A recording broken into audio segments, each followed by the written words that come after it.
Welcome to another episode of Expedition Unplanned, the podcast. This is a show where we explore paranormal activity, creepy history, and conspiracy theories. Before we jump on into the episode, make sure you go on to our Twitter and Instagram page and give us a follow, as well as subscribing to our YouTube channel. This is just another way to stay up to date on all things Expedition Unplanned.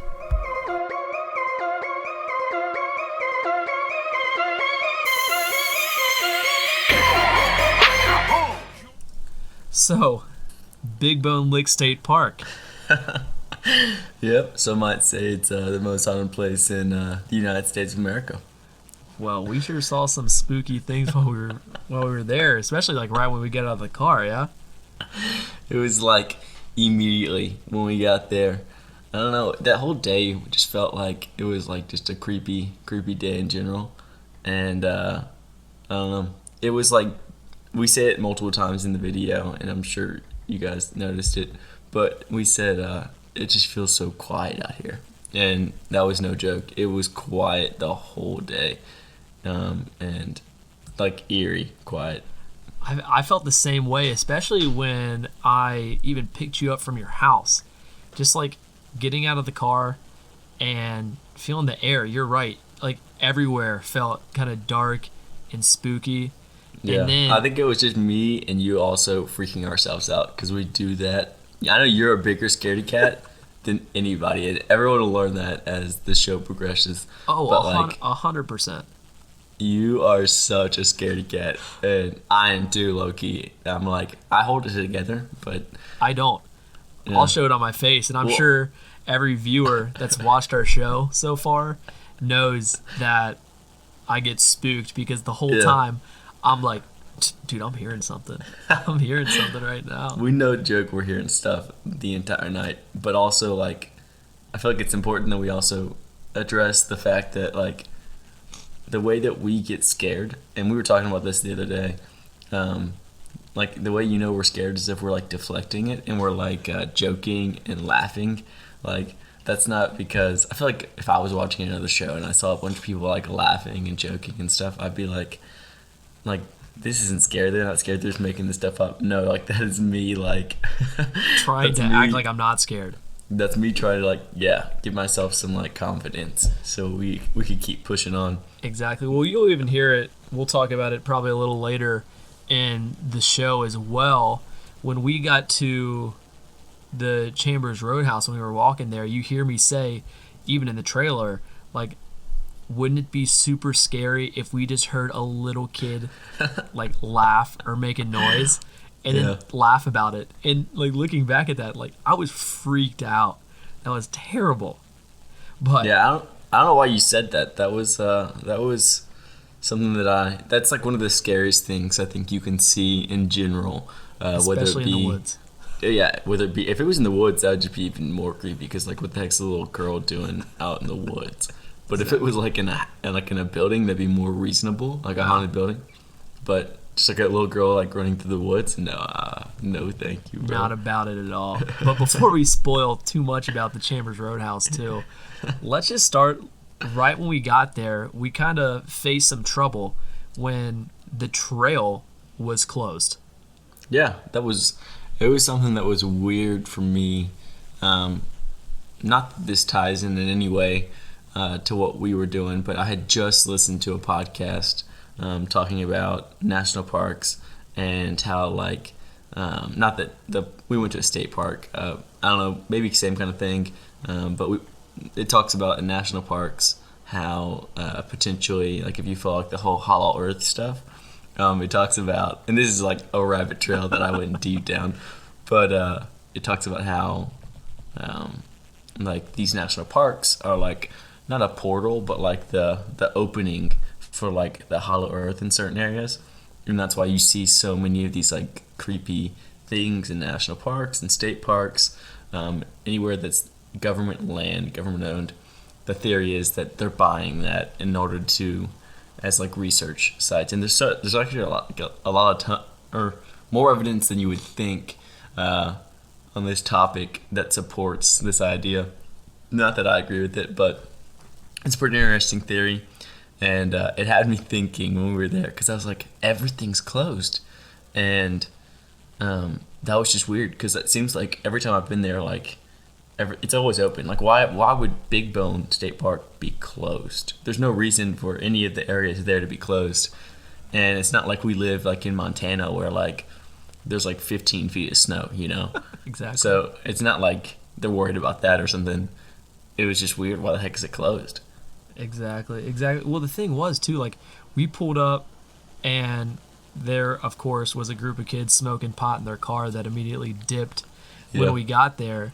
But then there was an old couple that got out, and they were walking, like, what do you want to say, like 100 feet, 150 feet behind us. I'd say like more like 100 yards. Like by the time that we get to the point where we were at, they were about that far away from us. Yeah, so they were there, and we're like, I mean, these people are here. It must not be closed. They just might have this blocked off for, like, campers and different people who want to go back to the campgrounds, because they might be closed since it's starting to get into further winter, and they don't want people camping there probably just so they could get it ready for the spring and summer. The campsite makes more sense, but the fact that it was closed and restricted for people to walk on, like the sign saying that was the weird part to me.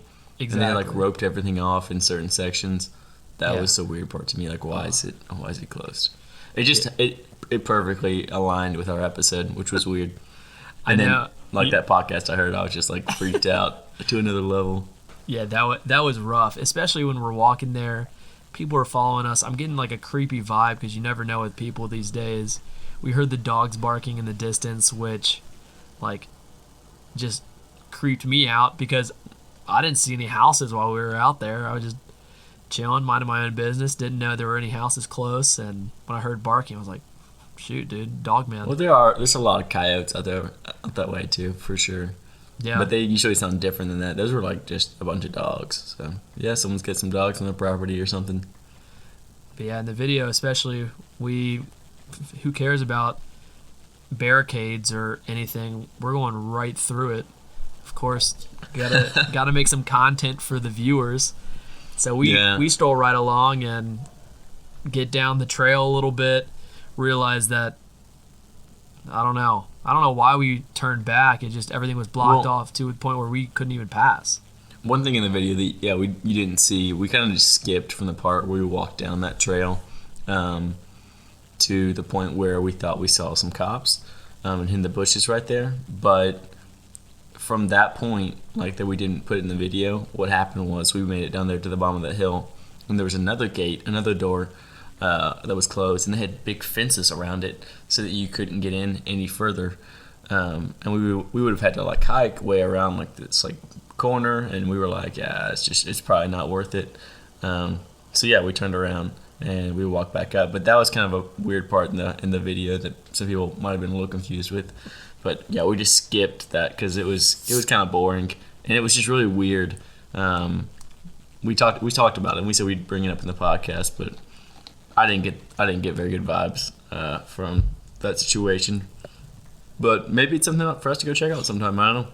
Yeah, for sure. Especially because we saw on the gate where it said they had video surveillance going 24/7. Yeah, I didn't necessarily believe that. No, I didn't see anything until we got caught. Yeah, that's another story. But I didn't see anything while we were around there, and I'm like, of course, they just might try to spook people off from coming back here and smoking, doing drugs or whatnot, illegal activity back here. But other side of me is I don't want to get a charge on my record, especially teaching the youth wouldn't be too good. No, true. No, but I mean, I'm not worried to like go do cool stuff for the show. Not at all. I mean, especially because that's where you're going to see the cool stuff. But Facts. I didn't seem. I didn't get the vibes that I thought we would from down there. And anyways, we could go up. The coolest part of the whole park, the part that is haunted, is the top of the hill. And so from that point on, we saw those cops potentially. We got freaked out for a second. I think we were both just on edge a lot too the whole time. Initially at the beginning, I think we settled in as we got going. Yeah, I'm pretty sure too that that car that passed by, it was probably just one of those Ford Explorers or the Expeditions that they have that you're driving on the road. They look like a cop car, so you slow way down, and you're like, Yeah, that's just another soccer mom. That's not a cop.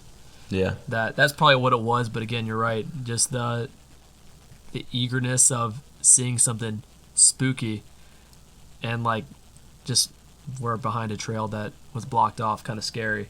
But we yeah, were on edge. yeah, facts.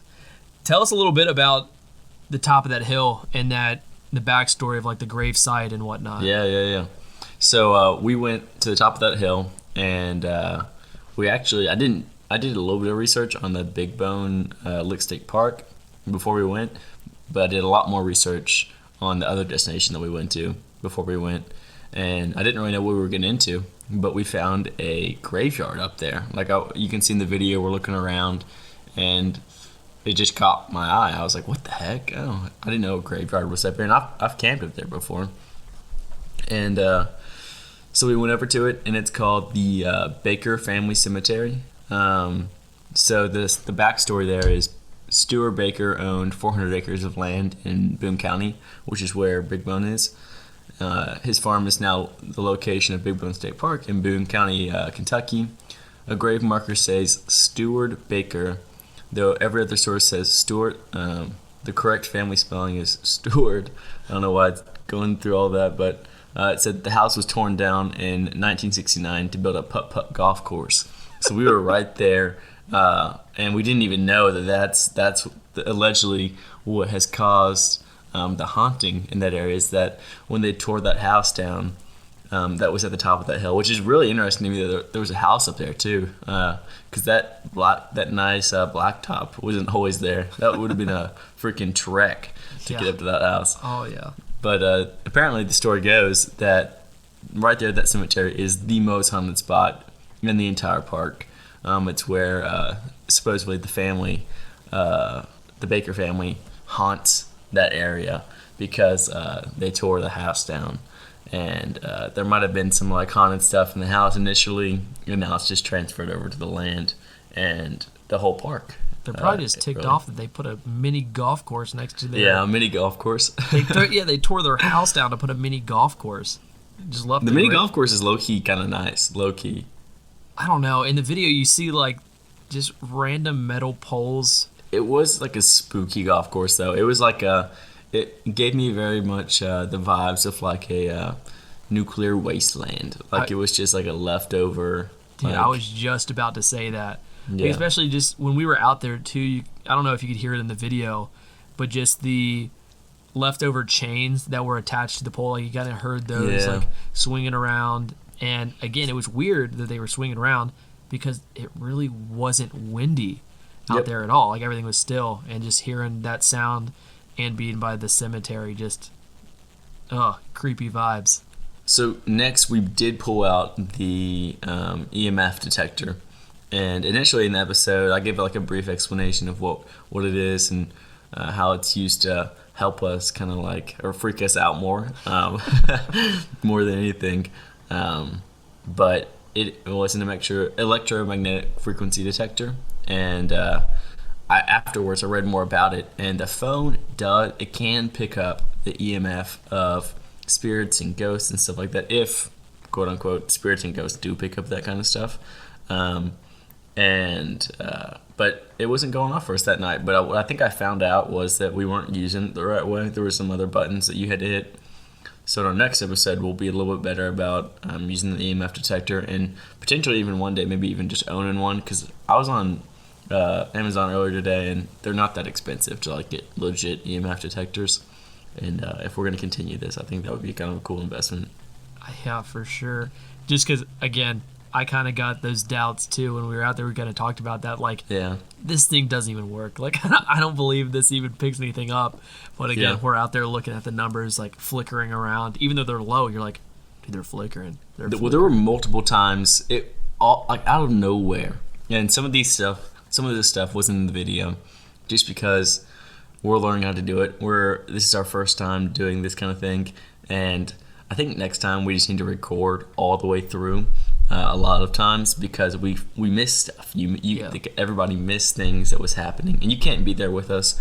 But like out of nowhere, it got like super dark, and then I don't know about you, but actually, yeah, we both were experiencing that in that moment. But when I actually got inside of the grave section, and I mean, for a second, it felt like the temperature of that whole like square like just like dropped like 10, 15 degrees, and like I had like chills all over my body. It just felt like things were like moving around. Like it felt like the wind was like it wasn't windy. It was dead quiet. We'd say that in the video multiple times, but like every once in a while, you'd feel like this like gust of something like I don't know. Like it felt weird. It felt like wind, but there was no wind. Yeah. So, well, that was interesting too, because like when you were inside, me just walking around the corners of the gravesite, it was like chilly, and then you take a couple steps back, and like walk back around to where it was the blacktop, and didn't feel that feeling at all. It's like the further you moved away from that location, even if it is just a little bit away, just the huge difference in temperature and just feeling in your stomach. It was weird. Yeah. They say that temperature is a thing that follows ghosts and spirits. They say that is a kind of an indicator of potentially like paranormal stuff being in the area, is if the temperature radically drops. And I honestly, I believe our body is made to sense us and alert us of stuff like that. That's a long shot, but the whole like getting chills and like out of nowhere, like that, or like hair standing up in the back of your neck, our body can detect not fear, but what's the term? It can detect just like danger almost. Danger, yes, that's the word I was looking for. It can detect danger, and it's like a spidey sense kind of thing. Yeah, I totally believe that that's a thing. Oh, 100%. Because and that night we were feeling that. Yeah, because even like you're in different situations and something might not even be happening, but you just kind of get that gut feeling, that nervousness. Yep. Like everyone's had it. Yep, and it's just there's no explaining it. It's that's why it's so hard to explain. Is I think it's not meant to be understood. True, and that's just like another thing of just how incredible our bodies are, our brains are. That again, we don't fully know everything about the human body, so like it could be just something that we don't know. We might never find out, but it just shows how cool people are in general. True. But another thing, after we started, all right, let's get away from the gravesite, let's keep walking, we make this stupid decision of, all right, before when we walked up there, let's stay to the far left to avoid this building, whatnot. We don't want to get too close just in case there's some crazy person that's supposedly watching over this place. And so let's stay out of the buildings. Yeah, we don't listen to ourselves at all, just in the spur of the moment. We're walking down the path, and all of a sudden, I look up to the right of this building, and I'm like, wait a second, is that a camera? But it didn't look like it was on, so we're slowly walking by. All of a sudden, out of nowhere, you see this light flash on us, and you see just a red recording ring inside. And of course, we're just walking down the path, me not thinking, oh, I don't need to record anything right now. Like, we're just walking a little bit down the path. We just left the gravesite. The faces that we both had while seeing that light, oh my gosh, just pure spook. And of course, I'm one of those goody people that I don't want to be in any kind of trouble. I don't want to get in trouble by the law or anything like that. I'm like, dude, we gotta run. We gotta get away. And you kind of you freaked me out when we were in that moment, because I typically don't get scared about stuff. I typically would have just stayed up there, and because what are they gonna do? Like, are they gonna like? No, there's nothing that's gonna happen to us. But the camera coming on and you freaking out freaked me the heck out. And this is another instance where like we just had the camera off, but it was spooky. I was starting to like make my way, look into the building, the little lodge right there at the very front of the campground. And yeah, that big, it was a really bright light came shining on, and it did look like the camera was like moving. Like I heard like a like kind of thing. So I was like, oh, okay, and we were out of there. And then that's when our next scene cuts into us like huffing and puffing as we're heading down the hill. Yeah, that was pretty fun though. Of course, that was a huge adrenaline boost too. Like when we just got past the gravesite, we're kind of calming down a little bit, and then boom, something else happens, and we have to sprint. But then, go ahead. But could that also? Because I mean, like, we'll get into that here as we go later in the podcast. But our next thing that happened was, like, as we're walking down, like this strange set of events happened. It was like the park didn't want us to be there. It was like the whole time the park never wanted us to be there. The park was shut down at the beginning.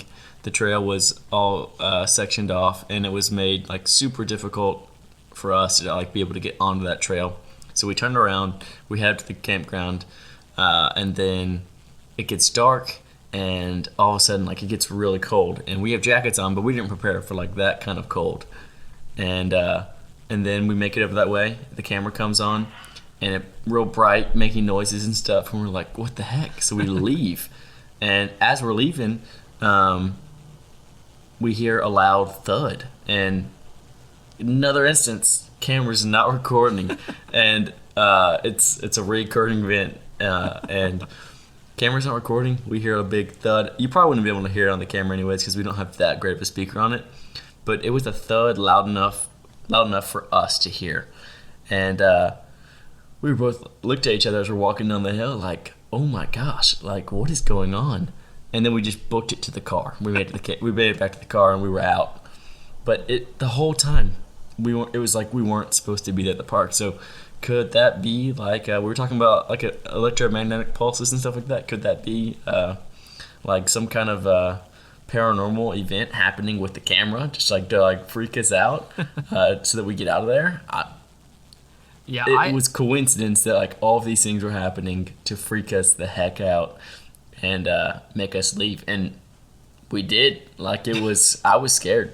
I mean, shoot, you're right. Well, it was weird because you kind of see us in the video trying to explain the sound, and it was almost like we couldn't make the noise because we couldn't get it right, as well as like it didn't shake anything, but it sounded like it shook things, and that's what was like interesting to me because I was like, I don't know.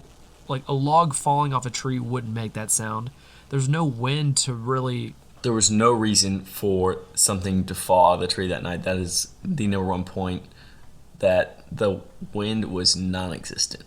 And you can hear that in the video too, because if you're, again, with our camera and the quality of the microphone on it, you're going to hear wind blowing. You're going to hear it like in the speaker, and it's going to sound kind of crappy.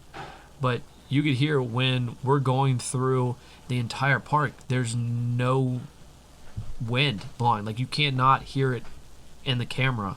So that part just freaked me the heck out. And again, a trend here in our video is like something happens, we get so freaked out that we either make jokes and laugh or we just sprint. Yep. And that was a noise where I'm not going to make any jokes or try to make light of the situation. I'm sprinting away. I'm running. Yeah, I'm out. No, same. That was a weird moment. Imagine being in a super quiet forest, walking down this sketchy road, and then just hearing a thud. Like it was a big thunk. And I don't know. Well, that's just another thing of, I feel like everybody has that same fear where people can relate of being in the woods, being in the unknown. You don't know really what's out there, what's watching you, whether it be animals or anything that's paranormal out there. it's just an eerie feeling of we don't like being uncomfortable, and it just it gets to you the longer you spend out in that environment. That The really got woods us. are 100% a place where magic is still alive today. Where mystery and things of like the explorers. Like when you were going to explore something, it's the unknown, like you're saying, and I think that's what's really scary. But I think it's not just that. I think you're right. I think our bodies are designed to it's like fight or flight, but also like survival of the fittest. And it for some reason when you're out there in the woods, it seems like you may not be the fittest. It seems like you may not be the top of the food chain sometimes. And yeah, we were scared. Yeah, it was terrifying, and we peeled out real fast. And me thinking, you got to be kidding me! This is only the beginning. We still have a whole nother place that we're supposed to go to Yeah. later that night. And I was like, oh, dude, I don't know how much more I could take of this in one night. And which kind of leads us into our next place that we went to, the Chambers Roadhouse, which in itself is a creepy story. We kind of mentioned it a little bit in our video at the beginning. The story of the Chambers Roadhouse, which the house no longer exists, as you could tell. We didn't see the house. We also didn't make it out that far. It got interrupted. Which and we'll explain that later too. But again, we shout out to Creepy Cincinnati that kind of gave us the insight that the Chambers Roadhouse got torn down a couple years ago, which again we saw earlier with the Baker Cemetery. Hopefully they don't build a mini golf course out there because some crazy stuff went down there where a husband and his wife and his few kids that he had lived in this house, which, might I say, is in a very odd location for a house to be in the middle of nowhere, which you saw in the video. But one day, apparently, he just had enough, snapped, murdered his wife and his kids, and then killed himself as well. And people went to the house before it was torn down, and everything was kind of trashed. There were blood splatters on the wall, and really just an eerie feeling where there were many reports of paranormal activity, whether it be the wife crying out for help or, again, little kid voices because he had 2 or 3 daughters. You heard that as well. So people experienced that, and kind of just a creepy vibe altogether. We pulled up, and immediately Frank was like, well, there's a cemetery right outside here too, so let's check this out. Which you could kind of talk a little bit more about that and that kind of feeling you got, because as you see in the video, I kind of stay back out of the cemetery just because something about cemeteries I just can't walk into. So at this location, I did some more research after the fact. Turns out, Dr. Norman, it was a doctor is initially what he was, and he was I forget what kind of specialty he was involved in, but it said he just went crazy, and there were links of him being involved in a cult, and many different weird things. Something that follows along the lines of this Big Bone Park thing is hooded individuals. And I did some more research, and it said that within this whole area of northern Kentucky, where the park is, because this actually where we went was it's called an Adair Wildlife Center. So it's basically it's used, or the government bought it at some point and just made it into not a park, but a wildlife refuge. And so it was said that Dr. Norman was involved in cults throughout, and that's why potentially that house was built all the way out there in the middle of nowhere, is because a lot of the stuff took place there.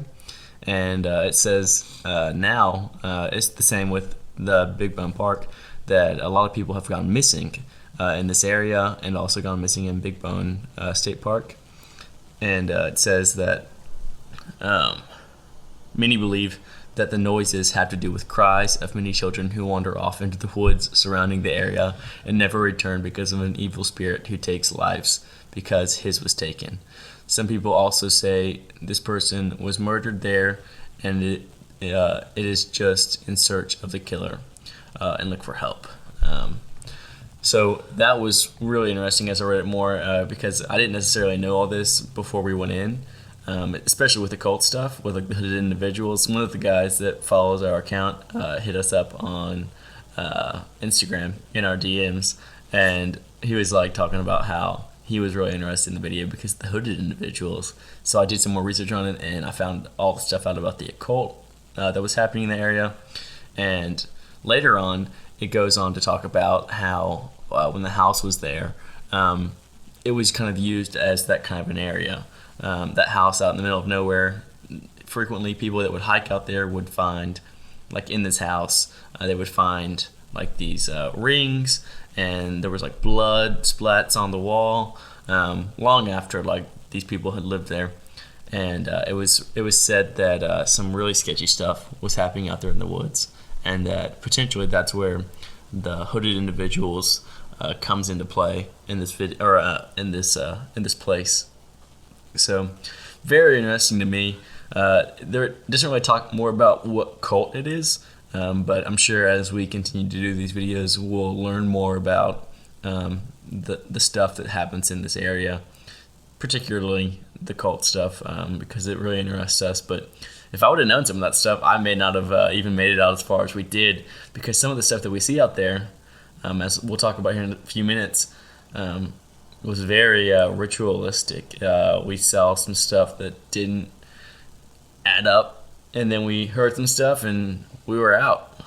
Yeah, we dipped. Well, like especially kind of we pull back to that location, we pass the cemetery, and we have to park in this real like backwoods area where it's surrounded by tree cover, and immediately again just the darkness really got me, because we pulled up and again it got dark fast at Big Bone, and then we got here and it was already dark. But walking back into the woods kind of like I feel like made it even darker in my eyes when we pulled back there, because again the unknown. We pull up, it's quiet, no rustles of leaves, no wind, nothing, and we're walking, and of course me just getting freaked out in general, I start making jokes about the little girl or little kid laughing, because little do we know that like legitimately that's what this area is known for. Like we literally didn't know. So that, yeah, looking back to that creeps me out. And I wish I didn't say it. That. I wish I didn't say that. Well, I wasn't even thinking it, and then you said it, and I was like, oh my gosh, like that is creepy. That was one thing I would not want to hear out here in the woods. And then all of a sudden, like as soon as you said that, we made it past like this like threshold, and you can see it in the video again. Kind of like that creek, it felt like it got really cold, and like you said, the darkness, it like was like infringing in on us. It was like enclosing in on us, and I felt like a little like almost like claustrophobic, as if like the darkness was like literally closing in on me. And I don't know. We kind of start making not a ton of sense in the video. If you go back and when I went back and listened to it, like when we were talking, we were just like there were multiple points when we got like lost and we were confused about where we were. And then it was like we were like not on a drug or anything like that, but like it was like that drug feeling of like we were like I couldn't like function to my highest level because I felt like something was tapping into me. Exactly. And then out of nowhere we get to the bottom of that hill and we see that cat or raccoon or whatever it was. And I did some more research on that too. That looks. If I go back in the video, we're looking at the back side of it, and the tail resembles a raccoon exactly. But there are cats that have that tail. The cat would make it more weird for a cat to be out there in the middle of nowhere. even if it's not a cat, and some people commented that it's a raccoon, whatever. Even if it's a raccoon, if some wild animal was out there and had killed it, it would be in shreds. We wouldn't see a full raccoon. We would see blood everywhere. We'd see it all mangled up. But it was like a perfect raccoon. And if you go to the other side of it, it was just like cut down the middle, and there was like nothing messed up with it, but there was some blood laying out there. But it was just a raccoon sitting there. Like it looked, and it was like in a perfect spot where it looked like someone had literally sat down and done that with like a knife or something. And that kind of gets into like the ritual stuff of it all. Exactly. And then we started hearing people's voices and like footsteps of walking, and we heard that all throughout the night. From the moment we got there, we heard like those weird dog noises again, and then we would hear people like not like full on talking, but it sounded like kind of like a whispering, loud whispering, and like people moving, but not like rustling of leaves, because literally there was no wind. There was no reason that the leaves would have been like ruffled up other than something making that noise by like walking on them or moving them. Well, another thing that I kind of want to bring up, when you mentioned us like for a little bit feeling like we didn't know where we were, we didn't know, like it just felt like everything was closing in on us, it made me realize too, when you go in the video, there are, I think what kind of got us thrown for a loop is you start seeing there's different trails that are branching off. So it's kind of like we're veering off in different directions too. And again, pitch black, hearing voices, we're kind of like rushing where we're going. So again, like it was just a weird thing. Like we crossed that point, it got cold. I'm happy I brought gloves because it was cold, and just like, again, if I would have known the stories of what happened, the noises that we were hearing, it's like, it kind of makes sense. Like what we were kind of talking about and mentioning, like, dude, there's people talking. Again, you told that there are stories of people hearing voices, little kids laughing or crying out for help or whatnot. And it just like gives me the chills almost looking back and thinking like, oh, we kind of heard something like that. We saw something again. I think it's a cat, but people might think it's a raccoon. By the ears, it looked like a cat. But just looking back on it, I'm like, the cult stuff creeps me out. Just, I don't know, those things are just weird. We don't have enough time to really talk about that in full. But again, just kind of thinking like the weird things that, again, with that cat or raccoon that we saw, the things that we heard just kind of all tie back into the story that we really didn't have any clue of when we were out there in the middle of this. Hooded figures and children disappearing into the woods. That's a underlying theme of this whole area of woods and parkland. And it said that also, I'm reading this right now, it says that the area is rich in limestone, and it is said that the limestone is said to have the ability to absorb energy very well, and the running water nearby acting as a source of energy, it causing to play back events that were stored there in that area. And it says that some people think that, so the church down by the park is said to have had, like the pastor was said to have killed himself there, which is another weird thing. People go to these places, the Adair Wildlife or to Big Bone State Park, and they commit suicide there. It's not necessarily as prevalent as it would be like in a place like what's that forest in Japan? Is that what it is? Is it in Japan? Yeah, I forget what it's called, but it's like the nickname of it is the suicide forest. But it is literally, that's what this is here.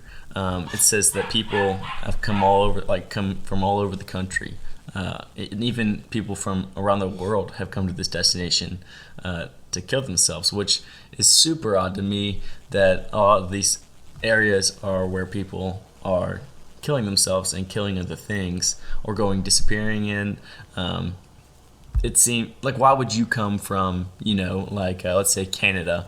Canada was one of the places. Why would you come from Canada to Big Bone Lick State Park in northern Kentucky to kill yourself? Why would you go through all of that maybe it's because those people were involved in the occult, and somehow it ties in to this area. Exactly. I was just about to bring that up with the whole cult situation, because as we do more research too, it'll be interesting to see what we find in kind of the spread of the cult, and to see where like different members are from or traveled from to meet. And it's just weird, like we don't really think of a cult meeting in Parkland or anything. You usually think it's like some creepy dungeon type thing, water drip and whatnot. But again, like you mentioned in the earlier part of the episode, just thinking like all these national parks, you hear different stories of people going missing, just weird activity at these national parks, government getting involved in the land, of course, and just like, I don't know, just it doesn't sit right with me. And it just goes back to everything kind of being closed off, and us just getting those weird vibes. Yeah, no, I agree 100%. And it's not to say that these areas can't have that same creepy, ritualistic thing down like in a cavern kind of area, because Kentucky is well known for that. It's well known, especially Northern Kentucky is well known for its like elaborate, like random cave systems that are just in the middle of nowhere, in people's backyards, and that is another reason that I think this area might be just it might have something to do with the occult. And that's why these people are coming to these places to kill themselves or go missing. Maybe this is a passage somewhere. I don't know. I wouldn't say that unless I had felt the way we did in the woods, and then doing the research, it kind of all tied in. It kind of made sense. We haven't nearly scratched the surface of this, but it was weird. It was weird. Yeah, for sure, it was weird, and like it just kind of gets me pumped up for the coming episodes, because there's so much stuff that we could check out and just experience different things in Northern Kentucky, Ohio, maybe even Indiana, with like just the weird history that takes place around our area. Now, all places have their history or whatnot, but it seems like there's a lot of stuff happening in this area that just tie back to just weird things, leaving energy, random spots for like paranormal activity where these events happen. Yeah, Exactly. where these paranormal events happen, and people are experiencing things that they can't explain. So yeah, I don't know. I'm excited too. I think one thing that this show is going to hopefully do really well, that we're going to do a good job of, is exploring the history in the area and the history of these events. And that's kind of along the lines of, I feel like, what the podcast is going to be more about, is the history of these areas and places that we're going to, and how creepy a lot of the stuff is that we're finding out about our own backyard. So yeah. Exactly. And I think it'll be even cooler when we kind of move into more populated areas where we're going to different places of old business where different events happen, maybe going to like some of the old mafia spots where weird events happen, because as we both know, and some of our viewers who aren't from the area might not realize, is back during Prohibition there was so much mafia activity going around in Northern Kentucky. They almost called it like a Vegas era, like area of that day, because so much just awful activity was happening right in the area, which kind of blows my mind when I read more about it. But just kind of some of the things that you hear in Northern Kentucky based off like mafia events, which brings us right back to the history, which we both have a love for. Yep, agreed. And our next episode next week kind of ties into that. Yeah, shoot. Tell us a little bit about that, man. So next week we are going to a place in Cincinnati called the Hilton Cincinnati Netherlands Plaza, and it's a hotel downtown. for people that live in this area, it's the big brown one. It's the second tallest building in Cincinnati. Just got beat by another building, the Queen building or whatever. And it is going to be a very interesting episode. Reports say that a lady in green has been speaking to guests in an attempt to find him, only to disappear moments later. During a renovation in 1983, many of the construction workers claimed to have seen her. This lady, her husband, died when the hotel was being built, and it said that you can see her throughout the entire hotel while you're there, especially in an area where there are mirrors. And it walks down this long hallway. One guy was even said to have, I think it was about a decade ago, because this hotel has been there a long time. There's a lot of history there. And he was in their elevators, which are also world-renowned for being one of the first sets of high-speed elevators in the country, which was interesting. Just some weird history there. That's why the hotel was regarded as like one of the nicest areas for people to come stay, especially the mafia in this day and age. Mm-hmm. And he said that he saw this lady in green. This is the first encounter of her. And she was in the elevator with him side by side. He said it looked just like a normal person. And they exchanged a few words. He said it was really weird. She just didn't like conversate like a normal person. And he said he stepped out of the elevator and looked behind him, and she was gone. So very interesting. It'll be a really cool place for us to go next week. A great episode for you guys. This is a very historic hotel. It has a great representation of the era of like the mafia and crime. It's very like Art Deco, and it should be interesting. Hopefully, I would love to see the lady in green. I don't want to see the lady in green, but if we saw the lady in green, oh my gosh, bro! I was just about to bring that up. I was like, dude, I swear, if a lady in green comes up to me looking for her husband, I'm gonna flip out. I might not even stay the night. Well, it's said that also several people and famous people, and we'll talk about this more in the episode, have died within the hotel. As this area used to be a crime-ridden area, a lot of people have been murdered here. Now, it has since been renovated, but renovations don't necessarily take away like the spirits within these areas. And so, yeah, I think it's gonna be a great episode this week, and I'm excited to bring it to you guys. Yeah, I'm excited to experience everything and kind of get a whole different vibes from the woods to downtown Cincinnati, experiencing just creepy history within the mafia organization, which is going to be super cool. This concludes another episode of Expedition Unplanned, the podcast.